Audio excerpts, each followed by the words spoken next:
Here with women's hockey coach Terry Mannor. Coach, season starts this weekend. You're on the road. Let's talk a little bit about the team that you've got. A lot of very familiar faces, both offensively, defensively, and in goal. Kind of sum up the team for the viewers. You know, sum them up. We're deeper than we have been in the past. Yes, we have a lot of familiar faces. In net, we're not tested very much. One of our goalies hasn't played in a game. She's been with us for a year, but has not played in a game. The other goalie's played in 8 games, and she did fantastic. I'm very confident in both of them.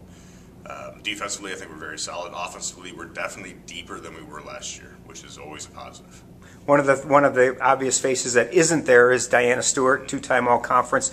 As you prepare on the blue line, you lose Di as a defenseman. You have somebody to replace her, or is this going to be a replacement by committee? It's very difficult to replace a 3-time All-Conference player. Very difficult. We have 2 players who are coming in right now who basically. They're playing, one's a freshman, one's a sophomore. They're playing for the first time for the most part. Obviously, freshman for the first time. Very confident in what they got to do, but it's going to take some time for them to develop into what a college player is. And then obviously offensively, you've got a lot of solid returners. Haley Coulsett had a great freshman year last year. Nicole Olson led your team again for the 2nd year in a row. Talk a little bit offensively. Is there a concern there at all? No concern at all. No concern at all. I think we have 2 very solid lines. In fact, I think we have the 2 strongest lines that we've had since I've been coach here.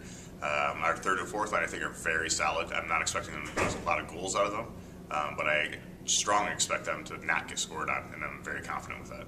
As we talked off camera about the season, I asked you the first question. The first question, and your answer was, we want to make playoffs, and we expect to make playoffs. Talk a little bit about that expectation, because the season didn't quite end the way you wanted to last year, in that you were just kind of left out of the playoffs. Talk about that drive to get in the playoffs again this year. It's just little things. Again, within our conference, it's so tight. I think it was 3 points defined 4th through 6th place last year, so it's very, very tight. It's the little things. It's playing every shift, playing every period, knowing your responsibility. We've talked about goals, and virtually every one of them said, I need to play my responsibility. Talk a little bit about that.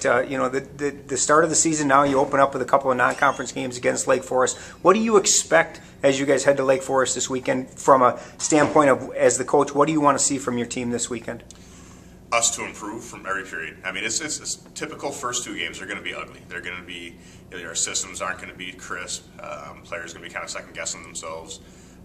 Some players are going to try to do too much. Some players are going to try to do too little. But we just have to learn from it and just get experience out of it. You've got 2 games on the road. You'll stay in a hotel over the Friday night. Is that a good thing in terms of team chemistry, to kind of get away from St. Mary's and get on the road and kind of just be together as a team? I think it's a great thing. If we could start every year off with 2 games on the road in a hotel, I think that'd be fantastic. You're surrounded by each other. You're eating meals together. Whereas at home, who knows where you're eating meals at. So I think it's a great thing. Again, if I could do it every year, I would. Friday night, Saturday afternoon in Lake Forest against Lake Forest Foresters. Good luck, Coach. Thank you.